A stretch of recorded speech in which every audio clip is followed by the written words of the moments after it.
Hey Taurus, it's Empress Rose here. Welcome to your reading. General readings, take what works, leave what doesn't, as with everything in life. And if I don't catch your wavelength or storyline here, check your other major placements. Also, if you haven't already, hit that subscribe button and hit the like button for the video. It really helps the channel. And let's see here. Oh yes, I am doing extendeds today, and we're going to do the same sort of layering lasagna situation we've done in the past. So without further ado, here is our tarot reading. From the bottom of the deck, whew, what are you doing here? King of Cups, emotional maturities. I'm saying, what are you doing here is because he just showed up all over the place in Aries' reading. So, yeah, someone who's very emotional and mature, a lot of depth of feeling, a lot of depth of emotion, but they're handling it. They're able to ride these emotional waves. They have a depth of feeling. This person has a depth of feeling. This could be you, this could be someone else, and they're able to handle them. There's a lot of emotional maturity at play here. So is this your journey to emotional maturity, or is this someone you're dealing with who's very emotionally mature? That's the overall for the reading though. Past, present, inner landscape, what's at issue, environment, to-do list, possible outcome.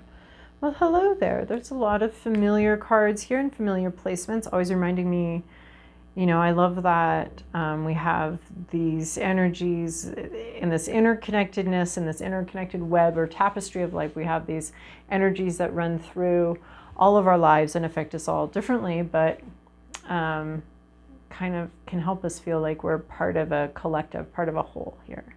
So in the recent past, 9 of Wands.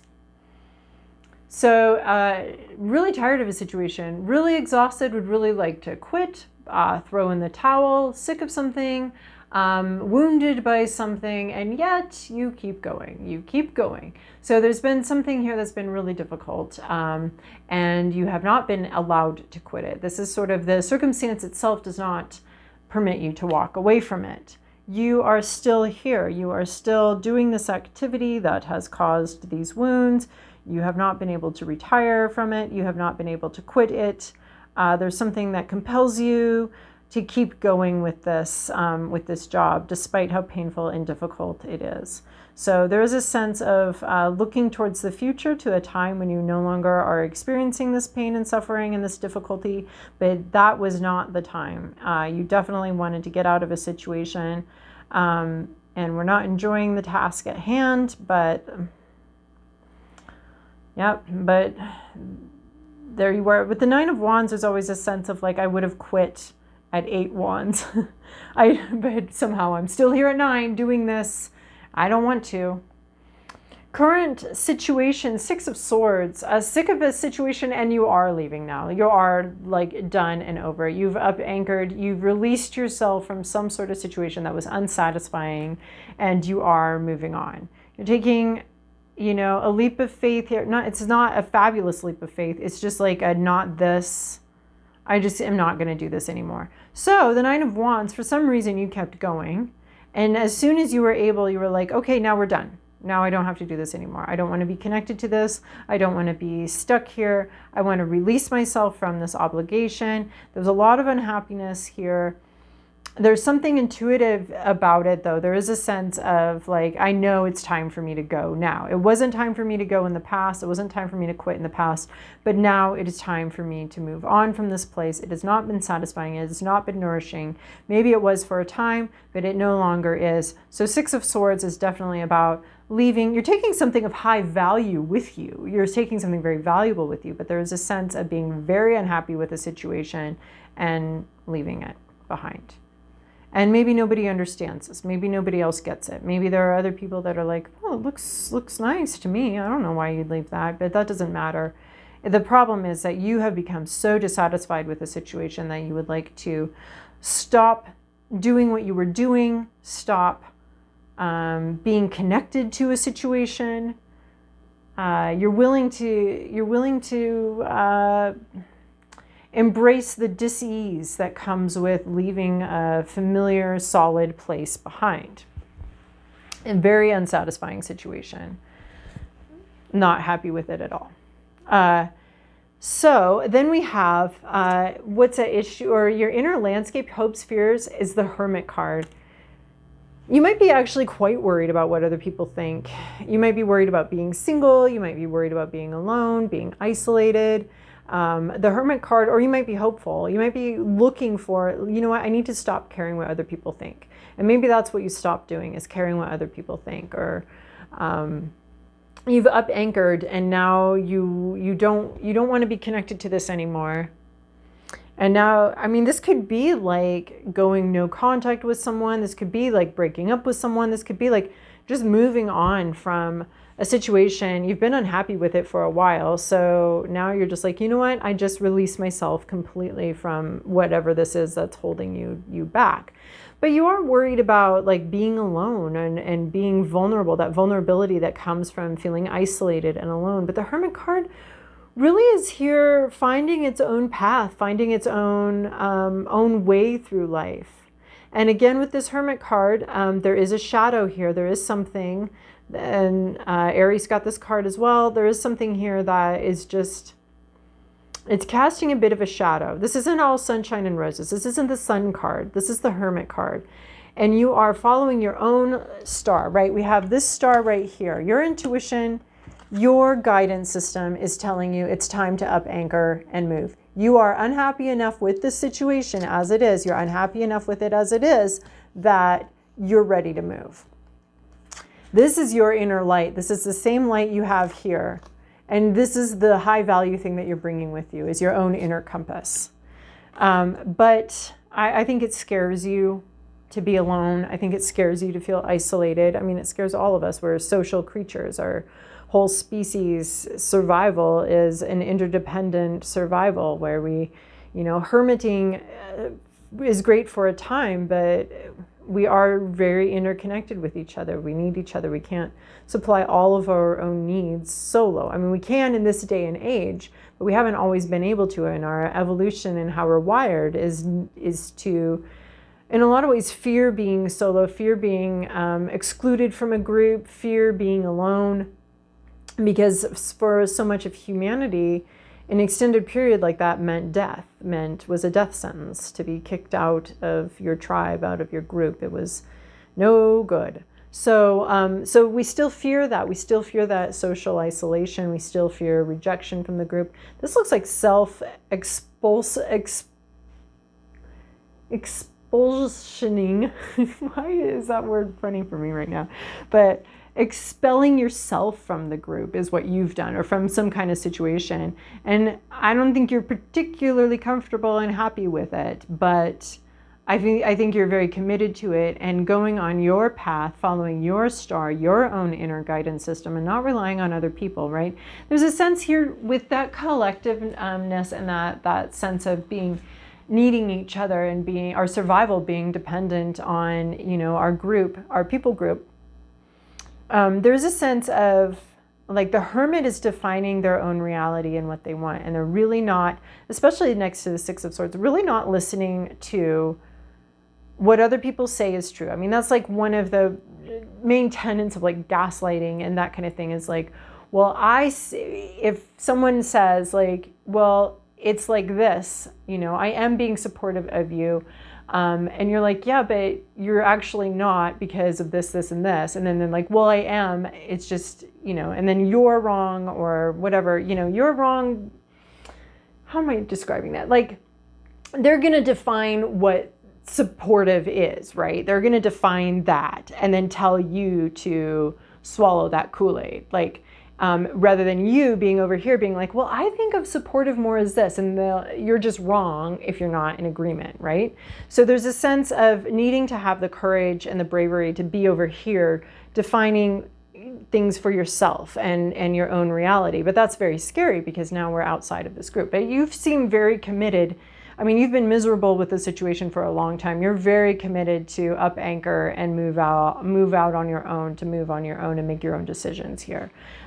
You both want that. You want to make your own decisions independently from others, but then there's the fear. I mean, that's a classic psychology push-pull there of independence and interdependence. And that's what I'm seeing here in this Hermit card in your inner landscape of what you're thinking about.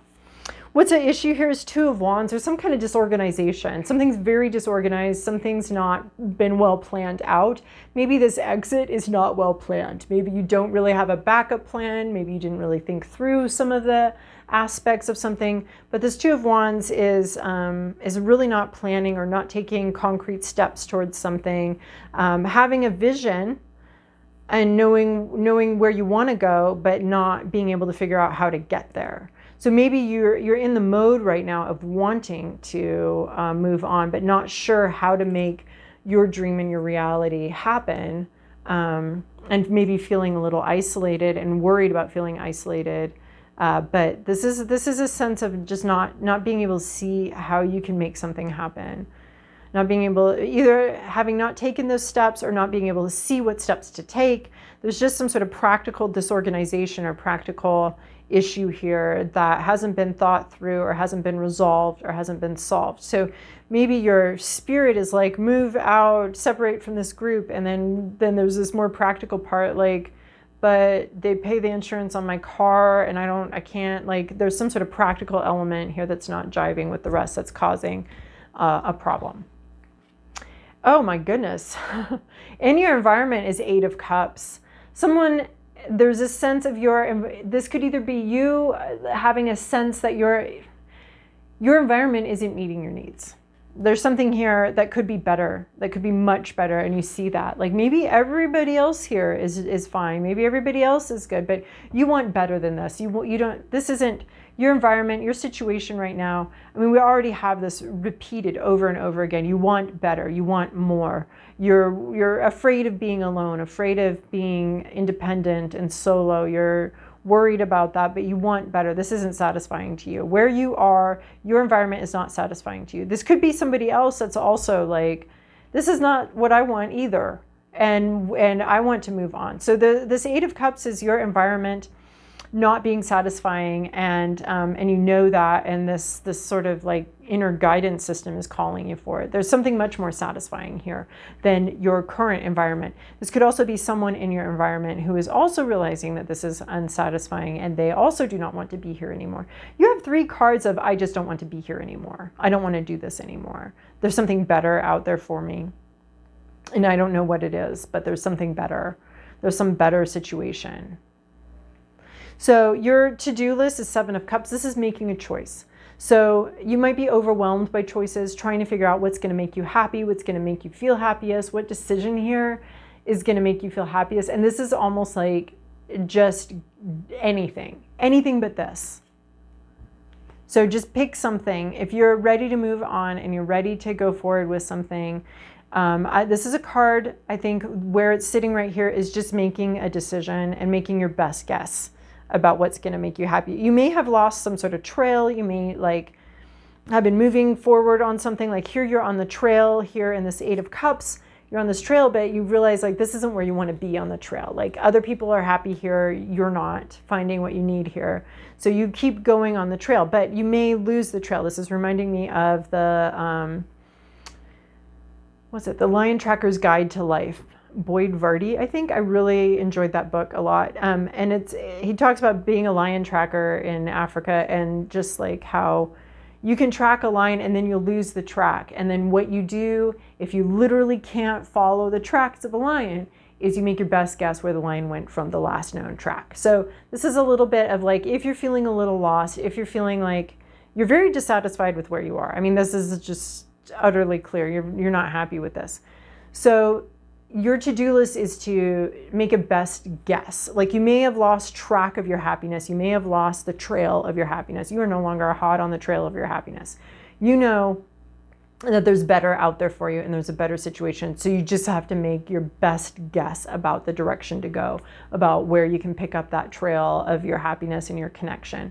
And this Hermit card is talking about you doing that very independently and really not polling a bunch of people and not asking a bunch of people about it, but making your best guess about where you can pick up that path again, of your path, your unique path, and where you uniquely need to be going, right? We have this, I find this interesting, like you have this star here and it's caused you to up anchor. And now you're picking sort of a new guidance system or maybe a new star, and it's just your best guess here. And it could still be this one, okay? Like this one that's already started guiding you towards better. And we have the moon here, which I'm seeing as that star that's already guiding you towards better. So this is making your best approximation. It's an emotional decision about what's going to make you happy, what to choose, which path to go down, because you know you're not going down this one anymore. This one's a dead end. This one's not working. So just picking your next best path. Possible outcome here, we have the moon card. This whole situation is going to bring up a lot of personal issues for you. A lot of emotional work, revealing emotions, subconscious work, dealing with your own inner monsters. Like sometimes when we're dealing with a situation that we don't like, we can blame our feelings on the situation and not take as much responsibility as when, like, if you're living with roommates and a bunch of other people, you can blame them for the mess. You can blame them for things not working. You can blame them for this. Once you're living by yourself completely, you realize that all of those dishes in your sink are yours. And that's a little bit of the emotional work that's going to happen here, is realizing what part of your unhappiness is actually just you and just is inherent in you. We all have that, and what issues need to come up and what issues need to be dealt with. So this is really dealing with some shadow self work and bringing that to light, bringing your subconscious issues to the foreground to be dealt with. So, and the only way to really do that is with unconditional love for yourself. Otherwise, you're going to keep those things in the shadows. You're going to keep them away from you. You're not going to want to look at them. So just coming with forgiveness for yourself, forgiveness for the decisions you've made in the past, forgiveness for allowing yourself to be hurt in this way, forgiveness for yourself primarily, and just pre-forgive yourself before you even start looking at the shadows. Because if you're going to come in with judgment, those things are going to stay in the shadows and you're not really going to get to the bottom of an emotional issue. You're going to continue to want to blame other people or blame a circumstance or something like that without really, and certainly our circumstances aren't blameless, right? We're surrounded by people that are also struggling through life themselves. So that's not, we don't need to say that anybody else is perfect and we're trash, or that, everybody else is trash and we're perfect. This is just like making sure you're creating a very safe space for these monsters, for these inner demons, these things we're ashamed of, to come up so that we can actually talk about them. Otherwise, we continue to suppress.